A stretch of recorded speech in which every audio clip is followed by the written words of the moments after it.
ये भी बहुत महत्वपूर्ण है कि इससे पहले विधानसभा के चुनाव होते थे या कोई चुनाव होता था, तो चुनाव के दौरान भी और चुनाव के बाद भी व्यापक हिंसा होती थी। महोदय, कुछ लोगों ने इस विधानसभा चुनाव के दौरान भी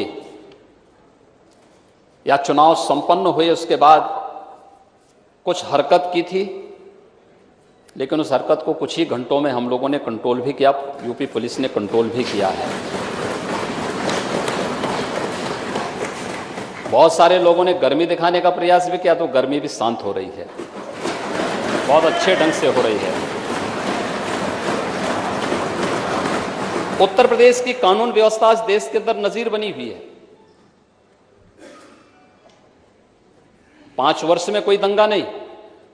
2012 से 17 के बीच में 700 से अधिक दंगे, बड़े दंगे हुए थे।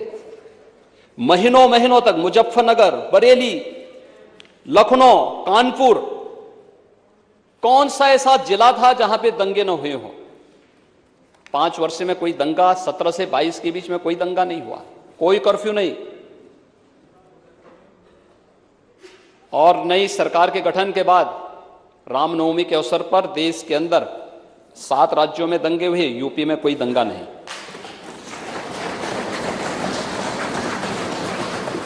हनुमत जयंती के अवसर पर कोई दंगा नहीं। महोदय, यही नहीं,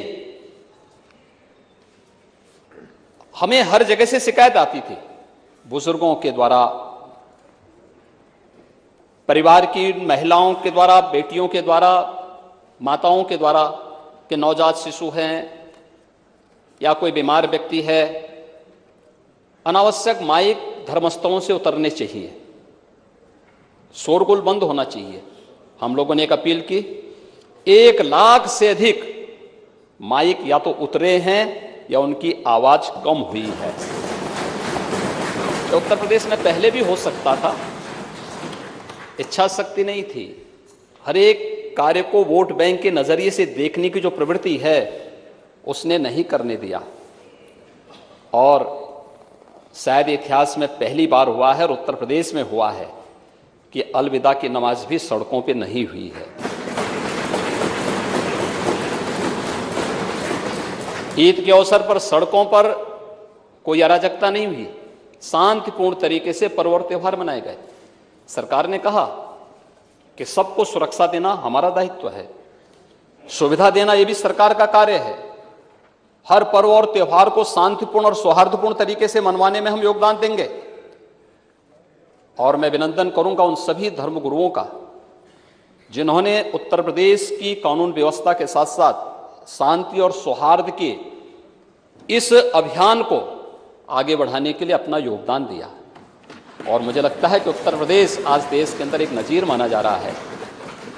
2000 करोड़ रुपए से अधिक की माफियाओं की संपत्ति जब्त हुई है, यह पहली बार हो रहा है। और इसलिए महिला सुरक्षा का मुद्दा हो, 25 करोड़ नागरिकों की सुरक्षा का मुद्दा हो, या फिर प्रदेश की बेहतर कानून व्यवस्था, इस सरकार की प्राथमिकता का बिंदु है। सरकार जीरो टॉलरेंस की नीति के तहत इन सभी मुद्दों पर कार्य करेगी। जिन घटना को उल्लेख यहां पर माननीय नेता प्रतिपक्ष ने किया है, इसमें से बहुत सारी चीजें सामने आई हैं। जैसे सिद्धार्थनगर में माननीय नेता प्रतिपक्ष गए थे, क्योंकि इसमें तो बहुत सारे लोग हैं जो प्रदेश की कानून व्यवस्था पर उंगली नहीं उठा सकते थे। वे लोग अब कुछ ना कुछ षड्यंत्र तो करेंगे, क्योंकि पब्लिक ने उन्हें इस लायक छोड़ा नहीं कि वे कुछ कर सकें, तो अब वह कुछ ना कुछ षड्यंत्र तो करते। महोदय, पुलिस पार्टी के जाने के बाद जितेंद्र यादव नाम के एक व्यक्ति ने वहां पर गोली चलाई थी और एक मुस्लिम निर्दोष महिला को वहां गोली मारी थी। वह पकड़ा गया है और ऐसे अपराधियों के खिलाफ बहुत सख्ती से निपटने की कार्रवाई की छूट भी प्रशासन को दी गई है। यही नहीं, ये पहली बार नहीं हुआ है। मुझे याद है 2017 में जब हमारी सरकार का गठन हुआ था, तो उस समय आजमगढ़ में जहरीली शराब से कई मौतें हुई थी। और जहरीली शराब से कई मौतें होने के बाद हम लोगों ने जब उसकी तह में गए तो कौन वो व्यक्ति है? क्या ये सच नहीं था कि जहरीली शराब से निर्दोष लोगों को मारने वाला व्यक्ति समाजवादी पार्टी से जुड़ा हुआ था?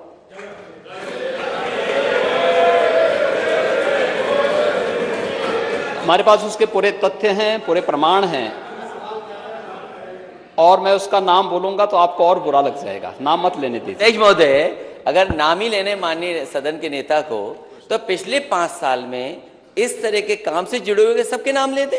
और मैं वही कहा, हम तो सबका नाम लेंगे ना। आपको रोका किसने है? आप मुद्दे नेता दीजिए, सदन है, आपको रोका किसने है? हम आप नाम दीजिए, सबका नाम देंगे, चिंता मत करिए। सवाल सिद्धार्थनगर की घटना उठाइए ना, पुलिस की गोली से मारा गया है, बात हो जाए माननीय लेकिन परिवार को मैनेज करते हैं ये लोग।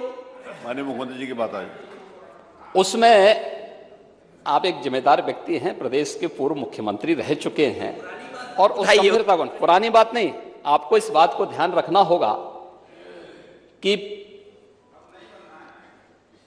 जो घटना सिद्धार्थनगर के अंदर घटित हुई है, उस घटना में देखिए कोई भी व्यक्ति आज के दिन पर घटित होने वाली किसी भी ऐसी आपराधिक घटना को छुपा नहीं सकता है। हर एक इस प्रकार के मामलों में एक बोर्ड गठित होता है, वीडियोग्राफी होती है, एफएसएल की पूरी रिपोर्ट और बैलिस्टिक जांच भी इसके बाद होती है, और उस सब में ये तथ्य सामने आए हैं कि पुलिस की गोली से नहीं बल्कि एक अवैध असले से वो हत्या हुई है। दोनों के उसमें अंतर होता है, और एक जिम्मेदार पार्टी से होने के नाते आपको जब सदन में इस प्रकार की बात करते हैं तो कोई ऐसी बात नहीं बोलनी चाहिए जो एक फोर्स की और पुलिस बल के मनोबल को तोड़ने वाली हो। अपराधियों के खिलाफ कार्रवाई की बात होनी चाहिए, अपराधी कहीं भी हो, कोई भी हो, उसके खिलाफ कार्रवाई की बात तो होनी चाहिए, लेकिन कोई ऐसी बात हमें नहीं कहनी चाहिए जो प्रदेश की सुरक्षा पर और एक जिम्मेदार पुलिस बल पर उंगली उठाता हो और उसके मनोबल को तोड़ने वाला हो। यह हमें हमेशा ध्यान रखना होगा। और दूसरा, अन्य जिन मामलों में भी बातें हुई हैं, हर एक मामले में अपराधियों के खिलाफ कार्रवाई हुई है, और सरकार फिर इस बात के लिए आश्वस्त करती है पूरे सदन को कि किसी भी अपराधी, जो अपराधी होगा, उस अपराधी के खिलाफ सरकार की जीरो टॉलरेंस की नीति के तहत ही कार्रवाई होगी। इसमें किसी प्रकार का कोई संदेह किसी को भी नहीं होना चाहिए।